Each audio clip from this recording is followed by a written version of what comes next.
Hello guys! Meron na naman ako ipapakita sa inyo. Ano ito? Ano to guys? Oh. Kung Ilocano kayo, alam niyo yan. Baka yung iba, baka ang ibang Ilocano hindi nag-uulam nito. Ayan.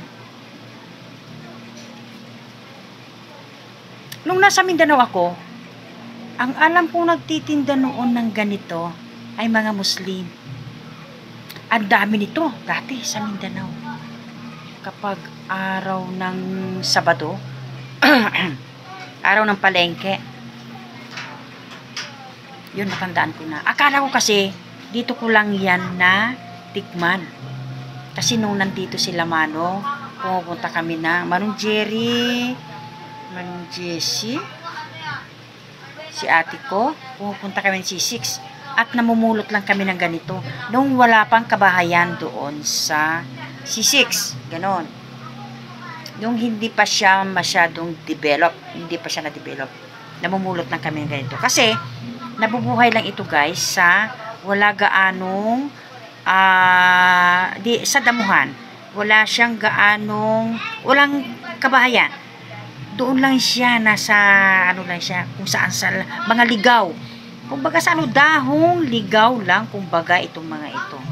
Kung bakit nakakain ito.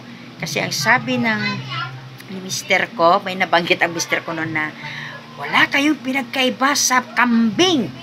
Kinakain nyo ang mga, ano-anong mga dahon dyan. Natatawa ako sa kanya kasi nga, kumbaga sa ano, yung mga kinakain nating mga Ilocano is hindi nila kinakain. Lalo na yung malunggay. Ang malunggay sa atin, sa Ilocano is nakakain yung bunga niya. Sila hindi nila kinakain. Pero pag nagluto ako ng ganun guys, kumakain din siya. Yun. Tapos yung ampalayang bilog, hindi nila kinakain yung tinatapon lang.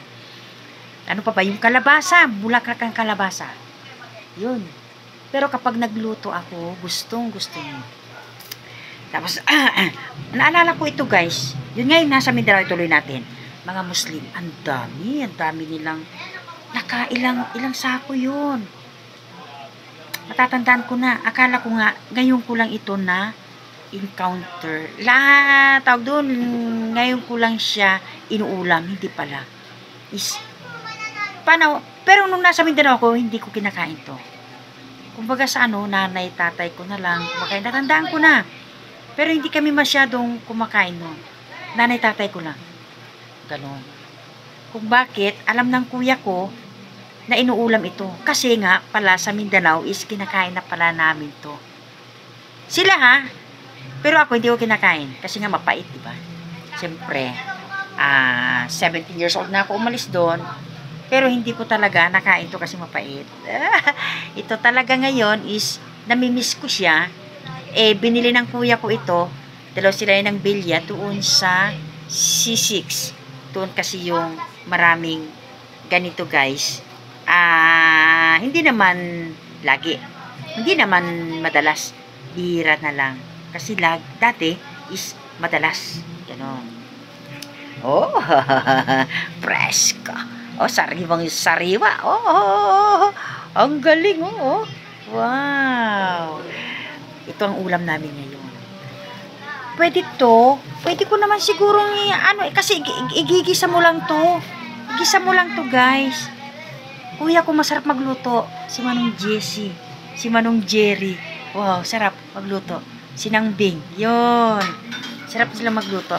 Ano kaya kung haluan ko ng dilis? Okay rin siguro, ano? Iyan na nga ang sinasabi ko. Kapag tumatagal tayo dito sa mundo, nagkakaroon tayo ng kaalaman sa pagluluto. Nadadagdagan tayo ng kaalaman. Kung ano ba, masarap ba ito, ilagay natin. At kung nasarapan tayo, yun na lagi ang gagawin natin. Masarap pala yung ganito, diba? Kasi yung kuya ko, Jessie, Jerry, yung fresh na isda. Yun ang nilalagay niya. Ako naman, isubukan ko itong dilis. Mamaya papakita ko sa inyo guys. Hindi ngayon na yung iluluto. Wag. Kumbaga sa mamaya na lang, pagkakain na lang. Yun. Kung paano nyo makita si Ambet na burswab kumain. Burswab. Paano lumamon. Yung burswab na si Ambet. Okay. Sige guys. Nag-iwasan na Ay na po. Okay, bye-bye guys. Madamdama. Ipakita paano akmangan. Okay. Bye-bye guys. Igisamo lang atoy ko. Okay. Bye-bye. Sumanjak ipakita ka. Taigas igisamo lang. Okay. Bye-bye.